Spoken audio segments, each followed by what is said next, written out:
O São Paulo está classificado para as quartas de final da Copa do Brasil Sub-20. Na última quinta, o tricolor ganhou do Criciúma de virada por 3-1 em Cotia e garantiu a vaga na próxima fase da competição.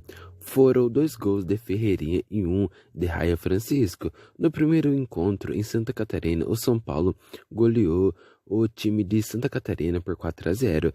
Sendo assim, o tricolor vai para as quartas de final com um placar no agregado em 6-1. Agora, a equipe São Paulina volta suas atenções para o Paulistão Sub-20. O time vai encarar o Red Bull Bragantino na próxima segunda-feira em Atibaia pelo jogo de ida da semifinal do torneio estadual. Rato terá a forte concorrência de Eric nessa reta final da temporada por uma vaga no time titular.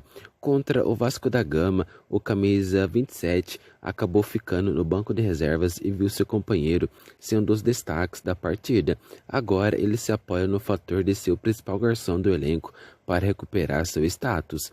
Rato tem 8 assistências na atual temporada. O jogador se isolou como o jogador de São Paulo com mais passes para gol após cobrança de escanteio que resultou no gol de cabeça de Lucas Moura, o terceiro de São Paulo, na vitória sobre o Vasco. Rato se acostumou a ser a primeira escolha do técnico Zubeldia para a ponta direita de São Paulo. Desde que se recuperou de lesão, passou a atuar ao lado de Lucas Moura, Luciano e Caleri com frequência, mas com o maior intervalo entre os jogos tem permitido ao técnico de São Paulo observar outros atletas que até então não vinha recebendo muitas oportunidades. Eric se enquadra nessa situação. O atacante passou o ano todo sendo opção no banco de reservas e escalado somente nas partidas menos importantes em que o São Paulo entrou em campo com o time reserva para priorizar a Libertadores ou a Copa do Brasil. Só que isso mudou durante a última data FIFA. O jogador disputou um jogo-treino contra o São Bernardo no Esteira Barra Funda e anotou um dos gols da vitória por 3-0, sendo destaque, e dias depois ganhou uma oportunidade entre os titulares contra o Vasco. Restando 8 rodadas para o fim do Brasileirão, Rato e Eric travarão uma disputa acirrada pela vaga de ponta direita do São Paulo. O primeiro tem uma bola parada mais apurada, enquanto o segundo leva vantagem no drible e velocidade. Resta saber qual será a escolha de Zubeldia para a reta final deste ano.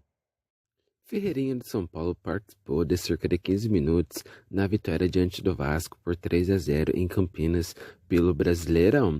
O atacante, que voltou a disputar uma partida oficial depois de ficar 2 meses longe dos gramados em função de uma lesão no músculo posterior da coxa esquerda, é uma importante peça no ataque da equipe e defende uma marca muito interessante. Segundo o SofaScore, Ferreirinha é o jogador de São Paulo que necessita de menos minutos para balançar as redes dos adversários nessa edição do Brasileirão.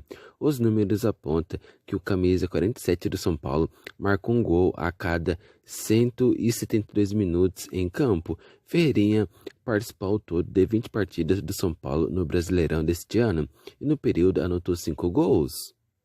Desse modo, além de ser o jogador de São Paulo que precisa de menos tempo para anotar um gol, o atacante é, junto a Caleri e André Silva, o terceiro artilheiro da equipe no torneio. O camisa 47 fica atrás de Luciano com 9 e Lucas Moura com 8. Além dos 5 gols anotados, Ferreirinha também distribuiu uma assistência. Porém, o atacante vive um jejum de gols, já que anotou pela última vez no dia 24 de julho, no empate em 2-2 contra o Botafogo no Morumbi. Ferreirinha participou de mais 5 jogos do São Paulo no Brasileirão e não anotou um gol sequer. O jogador é quem vinha sendo titular do São Paulo antes da lesão. O atacante vivia um bom momento com a camisa são paulina e havia assumido a titularidade atuando praticamente como um ponta, dando profundidade pelo lado esquerdo e criando oportunidades com base em sua capacidade de driblar.